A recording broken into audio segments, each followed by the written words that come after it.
Cuman yang gua sedihkan adalah emang cara menangkap orang itu seperti itu ya. Gua nggak tega banget gitu. Hola netizen yang tercinta, anggota unit narkoba Polsek Tambora diperiksa oleh Propam Polres Metro Jakarta Barat untuk mendalami dugaan pelanggaran prosedur saat menangkap Saiful Jamil. Penangkapan Saiful Jamil itu terekam dalam video dan beredar di media sosial. Aksi penangkapan itu terjadi di jalur Transjakarta di wilayah Jakarta Barat. Kapolres Metro Jakarta Barat, Kombes Sahdudi mengatakan pihaknya mengapresiasi upaya anggota unit narkoba Polsek Tambora dalam memberantas narkoba. Namun, jika dalam pelaksanaannya diduga ada pelanggaran, maka harus dilakukan tindakan sesuai ketentuan. Sahdudi menyebut untuk sementara waktu anggota unit narkoba Polsek Tambora akan dibebas tugaskan sebagai penyidik selama pemeriksaan oleh Propam Polres Jakbar. Lebih lanjut, Sahdudi juga menyatakan pemeriksaan oleh Propam Polres Jakarta Barat itu akan dilakukan secara profesional. Sebelumnya, Saiful Jamil ditangkap aparat Polres Jakarta Barat pada Jumat 5 Januari 2024. Penangkapan Saiful Jamil sempat terekam video dan viral di media sosial. Polisi menyebut asisten artis Saiful Jamil yang ditangkap menyimpan narkoba jenis sabu di bungkus rokok. Penangkapan Saiful Jamil berawal saat kepolisian hendak meringkus para pelaku narkoba. Sayangnya, Saiful Jamil berada dalam mobil yang sama dengan pelaku. Dalam kasus ini, polisi menetapkan 2 orang sebagai tersangka, yakni asisten Saiful Jamil dan seseorang yang berinisial R yang merupakan pengedar narkoba. Sementara untuk Saiful Jamil dinyatakan tidak terlibat dan dibebaskan. Selain itu, berdasarkan hasil tes urin hingga rambut, Saiful Jamil juga dinyatakan negatif dari narkoboy. Nah, gimana nih menurut netizen yang terhormat? Silahkan berkomentar ya. Ups, ada drama penangkapan nih. Nah, ternyata yang ditangkap adalah asistennya Saiful Jamil. Tapi di dalam mobil itu ada Saiful Jamil. Nah, jadi di sana terjadi dramatis tuh penangkapannya. Jadi seakan-akan ada kejadian yang wah gimana gitu ya. Tapi memang SOP-nya polisi setelah saya rembukan dengan teman-teman polisi ya, bahwa jika kita memang mau ada TO atau target operasi si A misalkan gitu ya, itu diintai beberapa hari tuh guys, beberapa hari, mungkin bisa berbulan-bulan kalau si orang tersebut licin gitu ya. Nah, di sanalah si polisi itu nyamar atau kadang-kadang menggunakan baju preman ya supaya tidak terlihat polisi dan sebagainya. Yang akhirnya ketemulah si TO tersebut pada saat naik kendaraan dan di sanalah ada Saiful Jamil. Jadi SOP-nya yang ada di dalam mobil tersebut harus di clear up juga gitu supaya benar-benar clear gitu ya, dan diberikan pernyataan-pernyataan yang harus dipertanyakan, karena bagaimanapun orang yang terlibat ya gitu, bisa saja dia tidak tahu dan bisa saja itu kong kali kong. Nah gitu loh. Yang jelas di sini polisi memang sudah bekerja sesuai dengan aturan ya guys. Jadi memang kalau memang kita mungkin pada saat itu Saiful Jamil hari sial ya gitu, dia tidak tahu apa-apa ternyata kena tuh gitu ya pada saat ada penggerbekan. Polisi juga nggak tahu barangkali di dalamnya ada Saiful Jamil kan gitu loh. Jadi karena memang si TO tersebut ada di mobil ya semuanya di clear up gitu. Ya mudah-mudahan ada kerjasama yang baik dengan polisi ya Mas Saifulnya gitu, supaya ini cepat selesai dan clear, dan katanya sudah dinyatakan negatif ya, artinya dia mungkin tidak melakukan hal tersebut seperti asistennya. Jadi kalau menurut saya kembali lagi hati-hati kalau merekrut karyawan ya, bagaimanapun juga yang namanya asisten itu kita yang menggaji.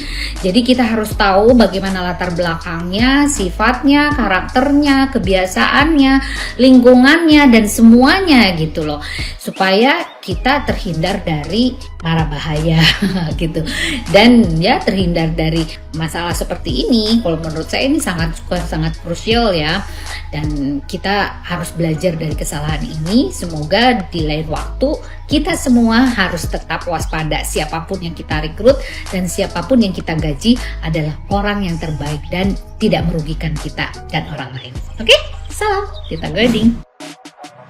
Belakangan ini rame banget ya guys kasusnya Abang Saipul Jamil. Di sini gue nggak mau bahas tentang narkoba-narkobanya. Gue juga tidak mendukung pembenaran narkoba dan obat-obatan terlarang. Cuman yang gue sedihkan adalah emang cara menangkap orang itu seperti itu ya. Jadi gue ngeliat video fullnya, tapi kayak gue nggak tega banget gitu. Sampai gue ngeliat si Bang Saipulnya juga kayak merasa nggak yakin kalau dia tuh lagi ditangkap sama oknum kepolisian gitu. Kayak maksud gue, even lu penjahat sekalipun, kayaknya nggak gitu deh. Gue sampai mikir itu mereka itu polisi apa rampok? Kenapa kayak gitu cara nangkepnya? Kayak mungkin gue kalau ada di sana pun gue nggak tahu kalau mereka itu adalah oknum kepolisian. Mungkin gue taunya itu rampok, gue mau dijambret, mungkin gue mau dibegal mungkin. Dan setelah dites urin hasilnya ternyata negatif dengan penangkapan yang seperti itu. Kira-kira itu pak polisinya malu nggak sih? Kayak selama ini gue ngamatin berita ya tentang penangkapan koruptor atau yang lainnya gitu, yang ketangkep narkoba atau apalah kayak gitu ya.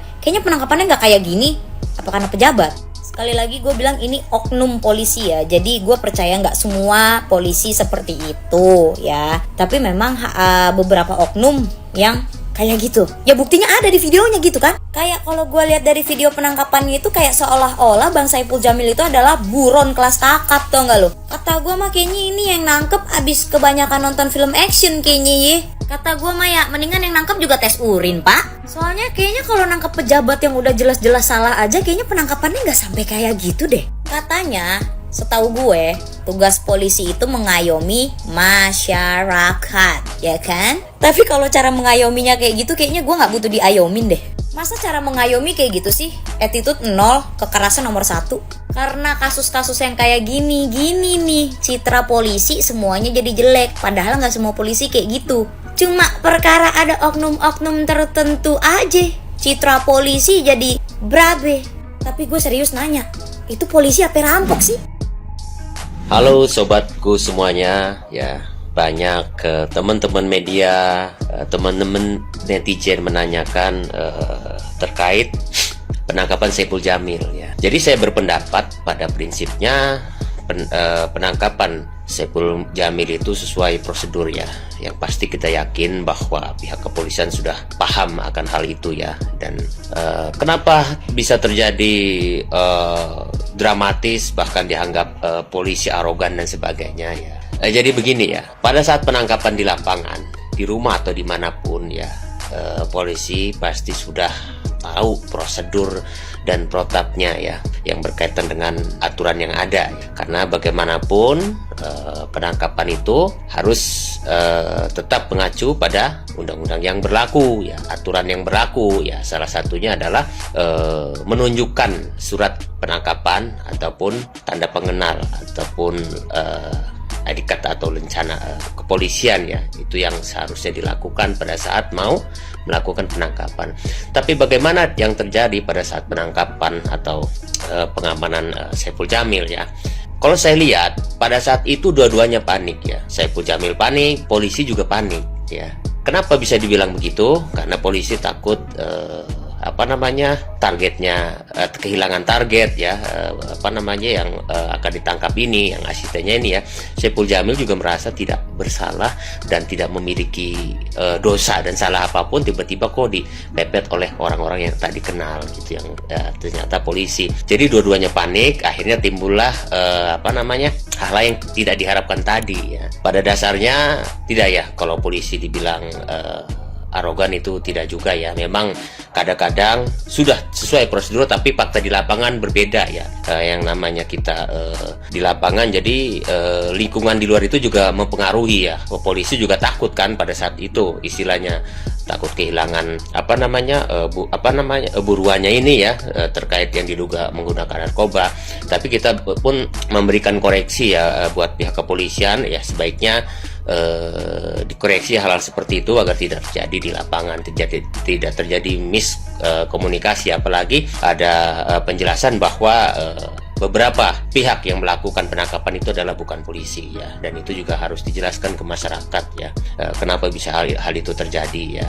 Tapi bagaimanapun tidak ada ya istilah arogan, memang begitulah kondisinya. pada saat di lapangan ya. Apapun bisa terjadi ya, tapi pada prinsipnya hak-hak yang mau dilakukan penangkapan pun harus dihargainya, apalagi seperti Saiful Jamil tidak bersalah dan tidak memiliki salah pada saat itu, dan juga bukan targetnya, malah seolah-olah dia yang menjadi target ya. Jadi dia yang diperlakukan seperti itu ya. Dan alangkah baiknya juga bila kepolisian nanti ya, pihak polisi pada saat mau penangkapan itu selalu menunjukkan ya, paling nggak rencananya atau surat penangkapan kita polisi gitu loh ya, kita ada kepentingan mau menangkap pelakunya tadi, misalnya asistennya. Jadi Saiful Jamil juga mungkin akan lebih paham ya. Dan itulah mungkin tanggapan saya, dan semoga aja ke depan tidak terjadi lagi hal-hal yang seperti ini.